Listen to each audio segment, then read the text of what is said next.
All right, so because of what the pastor of Salvation Ministry said, that anybody will criticize them, they'll use police arrest them. That is David Ibiumi. So I took my time yesterday to go through his preachings, and I think I understand why he says if you criticize him, they will arrest you. It is because he says a lot of nonsense. And truly, the man don't like criticism. Because when I post yesterday, I see some people, some writers go in comment section, he start to delete comments. Do you understand? Now, I will show you people what I saw. Like I said, he says a lot of nonsense. A lot. For now, Prophet Jeremiah, I will take break from you. You understand? Let's start David Ibiumi today. And throughout this week, we're going to continue. Now, let me play this. The sin that Adam did, what was the sin he committed? That God will get so angry as Adam, you mean you committed this sin? Get out here. Because you need to ask questions. What is it that Adam touched? If it was apple, then you and I should not eat apple again. Adam touched the tithe. Was the only thing God told him not to touch. He said, this one is yours, but this is mine. Now let me say this to you to humble you. If you don't want to prosper, they are not ready for heaven. Because he said the streets of heaven, don't be holier than God. Every time you touch your tithe, you are living in dishonesty. You are tampering with that which God has told you not to. The sin that Adam did, what was the sin he committed? That God will get so angry as Adam, you mean you committed this sin? Get out here. Because you need to ask questions. What is it that Adam touched? If it was apple, then you and I should not eat apple again. Adam touched the tithe. Was.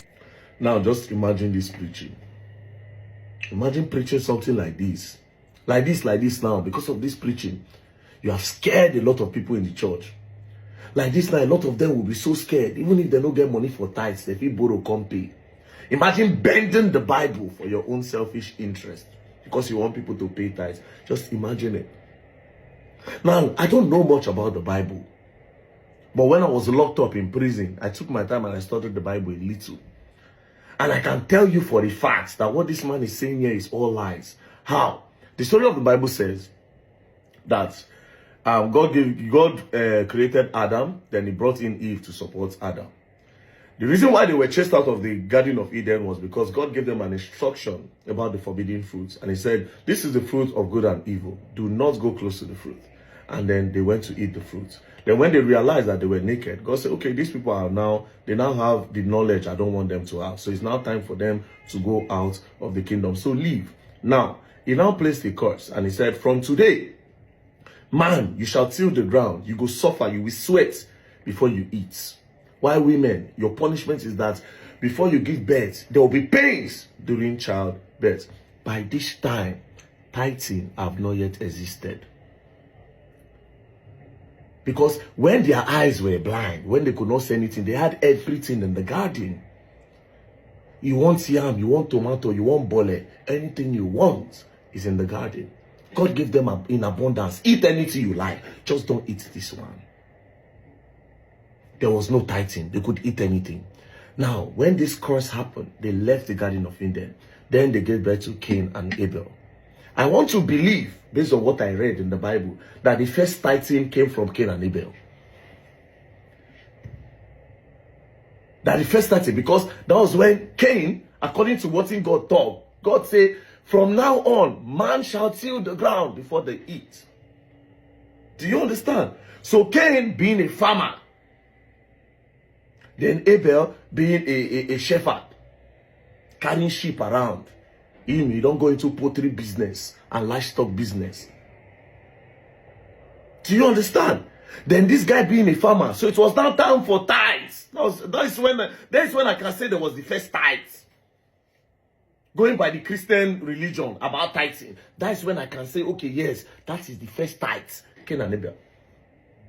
So okay, it's appreciation day.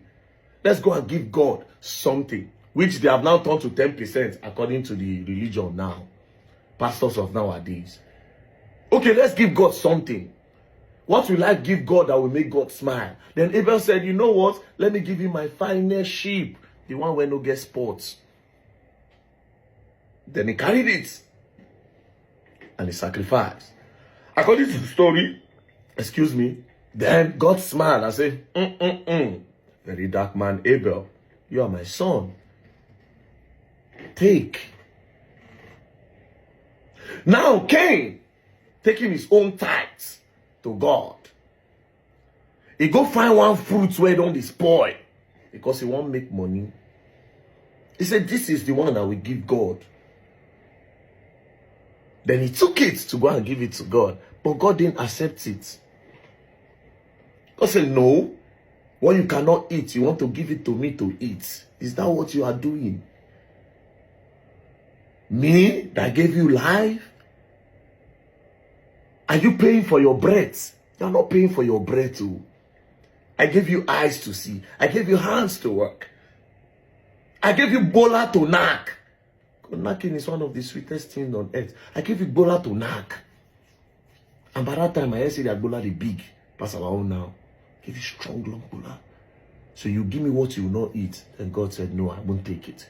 And back then, if you know when God diverse, God they communicate with the people directly. You see the magic now. You will see signs and wonders.